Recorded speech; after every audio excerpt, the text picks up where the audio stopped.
हाँ जी, स्वागत है आप सभी का एक और नई वीडियो में। क्या ऑपरेशन सिंदूर 2.0 होने जा रहा है?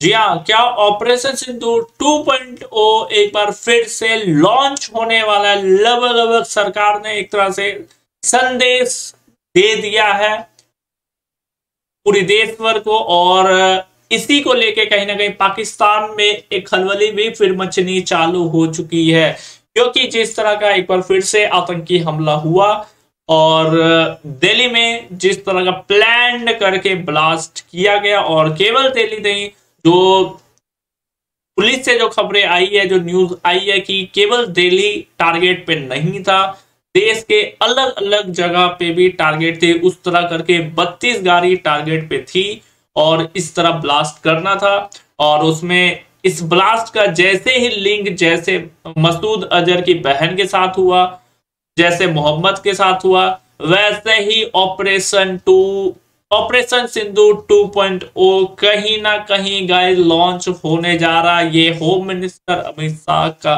से भी होम मिनिस्टर अमित शाह की तरफ से भी ये एक तरह से कह दिया गया, और PM of India Narendra Modi तरफ से भी कह दिया गया है।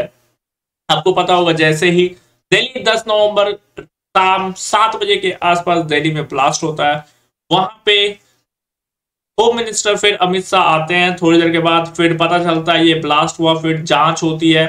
हालांकि वहीं पे कुछ देर के बाद, 2-3 घंटे के बाद, 4 घंटे के बाद, Amit Shah, home minister of India Amit Shah की तरफ से बयान आता है प्रेस कॉन्फ्रेंस करके कि एजेंसियां इसकी तह तक जाएगी, और जो भी लिंक है, जी हाँ, जो भी लिंक है, जहां तक तार जुड़ेंगे, कड़ी से कड़ी सजा मिलेगी। उस टाइम पीएम मोदी इंडिया में नहीं थे, भूटान में वहां पे पीएम मोदी का दौरा था। वहां पे पीएम मोदी ने भूटान से ही वहां पे संदेश दिया कि जो भी इसमें शामिल होंगे उस पे कड़े से कड़ा एक्शन लिया जाएगा। उसके बाद एक दिन के बाद पीएम मोदी फिर इंडिया आते हैं वापस। इंडिया आते के साथ जो पीड़ित परिवार है, जो उस अटैक में जो घायल हुए हैं और जो हॉस्पिटलाइज थे, उनसे फिर मिलने जाते हैं। मिलने के बाद फिर उसके बाद देर शाम में फिर सीसीएस की बैठक होती है, और सीसीएस की बैठक में अजीत डोभाल तब मौजूद रहते हैं। और उसमें सीसीए की बैठक के बाद फिर कुछ घंटे के बाद सरकार की तरफ से ये सूचना मिलती है कि ये आतंकी हमला है। यहाँ सरकार फिर इसे मानती है कि ये आतंकी हमला हुआ है, और उसके बाद ऑपरेशन सिंदूर 2.0 के लिए कहीं ना कहीं सभी लोग एक बार फिर से रेडी होते हुए दिखाई दे रहे हैं, क्योंकि जैसे ही सरकार ये मानी कि ये आतंकी हमला है, ऑपरेशन सिंदूर 2.0 कहीं ना कहीं ऑटोमेटिक एक तरह से बोल सकते हो एक्टिव हो चुका है। जी हाँ, जब ऑपरेशन सिंदूर भी हमने किया था, आपको पता होगा, उसमें हमने मसूद अजहर की बहन, मसूद अजहर की पूरी परिवार, जिसमें कि 10 लोग मारे गए थे। जी हाँ, मसूद अजहर का पूरा खानदान जो है खत्म हो गया था ऑपरेशन सिंदूर पे। और सरकार ने उस टाइम भी बोला था ऑपरेशन सिंदूर के बाद कि अगर इसके बाद कोई भी आतंकी हमला होता है तो फिर उसके बाद वो ऑपरेशन जो इंडियन सरकार करेगी, वो अपने हिसाब से करेगी, अपने टाइम पे करेगी और अपने तरीके से करेगी। उस टाइम पीएम मोदी ने ये क्लैरिफाई कर दिया था, क्योंकि ऑपरेशन सिंदूर जब हमने किया था तो पाकिस्तान के तरफ से ही माफी मांगा गया था। जो बताया गया था, पाकिस्तान के तरफ से कुछ जो मेंबर है जो बात किए थे, जो उस अति में थे, इंडिया से संपर्क किए थे, और जिसके बाद इंडिया जो है ऑपरेशन सिंदूर रोका था, स्थगित रोका था कुछ समय के लिए। और बाद में ये क्लैरिफाई भी किया गया था इंडियन गवर्नमेंट की तरफ से कि ऑपरेशन सिंदूर खत्म नहीं हुआ है, ऑपरेशन सिंदूर रुका हुआ है, खत्म नहीं हुआ है। जब जरूरत पड़ेगा वापस से ऑपरेशन सिंदूर एक बार फिर से आपको देखने को मिलेगा, और कहीं ना कहीं अब वही समय एक बार फिर से आता हुआ दिखाई दिया है, क्योंकि जिस तरह से दिल्ली ब्लास्ट हुआ, हालांकि पाकिस्तान ने बहुत दिमाग लगाया। जिस दिन दिल्ली ब्लास्ट हुआ, ठीक उस ब्लास्ट के बाद पाकिस्तान के इस्लामाबाद, जो पाकिस्तान की राजधानी है, वहां पे भी एक ब्लास्ट होता है। और पाकिस्तान ये दर्शाने की कोशिश कर रहा है कि ये जनाब हम खुद आतंक से पीड़ित है, जबकि पाकिस्तान, ये सच्चाई है, कहीं छुपी नहीं है पूरी दुनिया में कि पाकिस्तान ही आतंक को रखता है और आतंक को कहीं ना कहीं पाल पोसता है। मसूद अजहर पाकिस्तान में, हाफिज सईद पाकिस्तान में, जैसे मोहम्मद पाकिस्तान में, सब कहीं ना कहीं पाकिस्तान में ही रहते हैं और वहीं पे आतंक बनता है। और हालांकि ये पाकिस्तान करने की कोशिश किया था कि हम खुद आतंक से पीड़ित है, क्योंकि जिस दिन इंडिया में ब्लास्ट हुआ था दिल्ली में, कहीं ना कहीं पाकिस्तान को ये अंदाजा हो गया था कि ऑपरेशन सिंदूर 2.0 लॉन्च होने वाला है। इसलिए पाकिस्तान ने एक तरह से खुद कहीं ना कहीं बोल सकते हो ब्लास्ट करवाया और ऐसे दर्शाने की कोशिश की कि हम खुद आतंक से पीड़ित है, ऐसे कहीं ना कहीं दुनिया को बताने की कोशिश की। लेकिन सीसीएस की बैठक के बाद जब सरकार ने ये अनाउंस कर दिया कि ये आतंक हमला है, तब से ये एक बार फिर से तेज हो चुका। हालांकि अभी बीच में चुनाव था, जिसकी वजह से थोड़ा सा मुद्दा, हालांकि एजेंसियां छापे कर रही है, नई नई गिरफ्तारी हो रही है। बताया जा रहा है कि एनआईए की पहली गिरफ्तारी जो है अमीर बताया जा रहा है, अमीर अली आई थिंक बताया जा रहा है, एनआईए की पहली गिरफ्तारी हो चुकी है। जी हाँ, अमीर अली बताया जा रहा है कि एनआईए ने पहला जो गिरफ्तारी है एनआईए ने कर दिया है दिल्ली ब्लास्ट में। जी हाँ, पहला गिरफ्तार। हालांकि उससे पहले काफी गिरफ्तारी हो चुकी थी, पुलिस ने की थी, जिसमें कि डॉक्टर व्हाइट टेरर मॉड्यूल हमें देखने को मिला था। या व्हाइट टेरर मॉड्यूल उससे पहले हमें देखने को मिला था, लेकिन उसके बाद एनआईए को सौंपी गई पूरी जांच और एनआईए की चार्जशीट में पहली गिरफ्तारी हो चुकी है। आई थिंक अमीर अली बताया जा रहा है।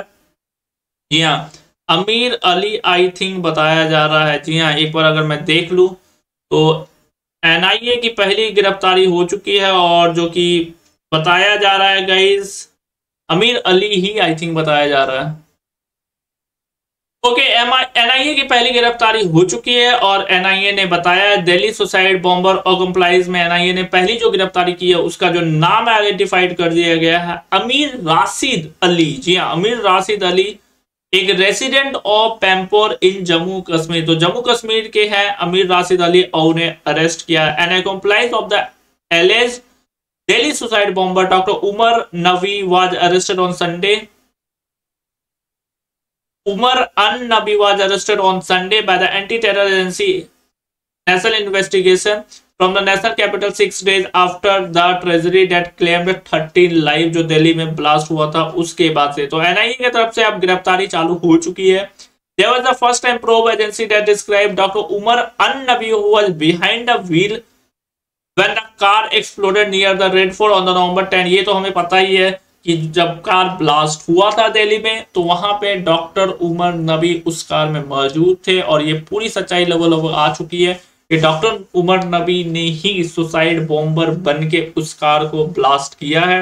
और जब वो कार ब्लास्ट हुई थी तो डॉक्टर उमर नबी के अलावा उस कार में बाकी और कोई लोग नहीं थे, क्योंकि पहले बताया जा रहा था कि शायद 3 लोग और मौजूद थे, क्योंकि जब कार की पॉल्यूशन जो एक तरह से प्रदूषण जो होता है कार की पेपर वर्क के लिए जब गई थी कार, वो सीसीटीवी कैमरा में कैद भी हुई है। दिल्ली के एक प्रदूषण केंद्र के पास कार गई थी पेपर वर्क के लिए और वहां पे देखा जा रहा था कि उस कार में उस टाइम 3 लोग थे। ये 31 अक्टूबर की सीसीटीवी वो बताई जा रही थी, जब प्रदूषण के लिए कार गई थी तो उस टाइम 3 लोग थे और जब कार ब्लास्ट हुआ तो लगा जैसे उस कार में उमर नबी के अलावा और भी थे। पहले शुरू में ये कहा जा रहा था, बट बाद में ये पुलिस की तरफ से कहीं ना कहीं क्लैरिफाई कर दिया गया ना, ये की तरफ से, एजेंसी की तरफ से, कि कार में उमर नबी ही केवल मौजूद थे, उनके अलावा कोई कार में और लोग नहीं थे।